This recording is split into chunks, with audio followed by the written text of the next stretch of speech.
Hello mga mare! Kahapon nga mga mare, bago kami makauwi ng bahay, ay kumuha kami ng aming ipapakain sa aming mga alaga.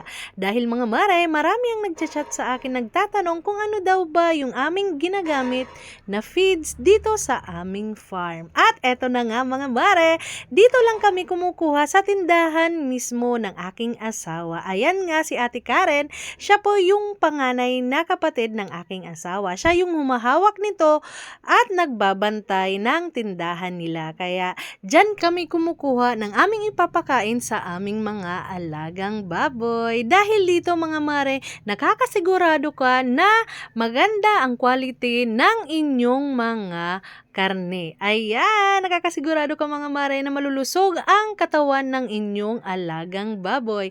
Dahil ang aming pinapakain mga mare ay pure feeds at ito ay alagang Pegrolac. Yes mare, dahil lamang ang malaman. At eto nga, dito sa tindahan ni Ate Karen ay kumpleto sila ng feeds dito. Ayan, pagkain ng baboy, pagkain ng manok, pagkain ng aso, ayan, kumpleto ang Pegrolac niyan. Kaya ano pa ang inaantay nyo? Ipakain nyo na sa inyong mga alagang baboy yung feeds na alam nyo na garantisado at may quality ang karne ng inyong mga alaga. At nakakasigurado kayo mga mare kapag ito ang binenta ninyo sa merkado ay gaganahan na bumili yung inyong mga suki ng karne. Dahil kami mare for almost 10 years na aming pag-aalaga ng baboy mga mare ay subok na namin yung quality at kalidad ng feeds na ito sa aming mga alagang baboy. At eto nga mga mare, kumuha nga kami ng 10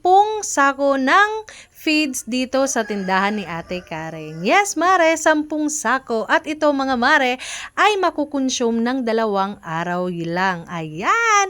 Ito mga mare, yung feeds na ipinapakain namin sa mga biik, inahin, barako, at yung aming mga fattening na kinakatay namin at ibinebenta yung karne doon sa merkado. Ayan mga mare, ito yung hanap buhay namin mga mare ay umiikot lang sa pag-aalaga ng baboy, pagbabarako at pagbebenta ng karne doon sa merkado. Dati nga mga mare ay konti lang yung aming mga fattening. Pero nung nagsimula kaming magkatay ay pinarami namin yung aming mga alagang fattening dito sa aming farm. Yung mga anak ng aming mga inahin ay siyang aming ginagawang fattening. Para mga mare hindi na kami bumibili ng mga biik doon sa labas. Kaya mas minabuti naming mag-asawa na paramihin na lang yung aming inahin mga mare or dagdagan kasi para kada buwan mga mare ay may nanganganak kami 1 o 2 na inahin at yung anak nila mga mare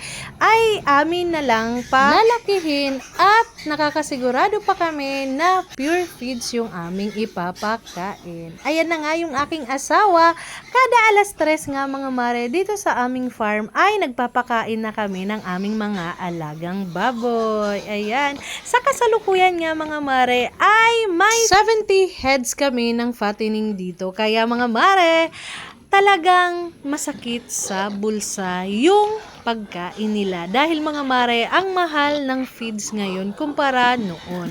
Kaya maraming mga nag-aalaga ng baboy yung hindi na nagpatuloy mga mare dahil nga sa namamahalan sila ng pinapakain. Pero mga mare, yung ibang nag-aalaga mga mare ng alagang baboy ay hinahaluan nila ng iba. Kaya gumagawa na lang ng ibang paraan yung mga nag-aalaga ng baboy mga mare para makaraos sila sa kada araw nila na ipapakain sa kanilang mga alagang baboy. At eto nga mga mare, yung iba pa naming mga fattening. Dito sa kabilang kulungan sila nakalagay. Balak naming mag-asawa na magdagdag pa kami ng kulungan ng baboy mga mare sa mga susunod na taon. Yes mare, dahil gusto pa namin na paramihin namin yung aming mga alagang baboy. Dahil nga mga mare, nandito na kami sa negosyong ito kaya pagsisikapan pa namin na mag-asawa na palakihin pa at padamihin yung aming mga alaga. At mga mare,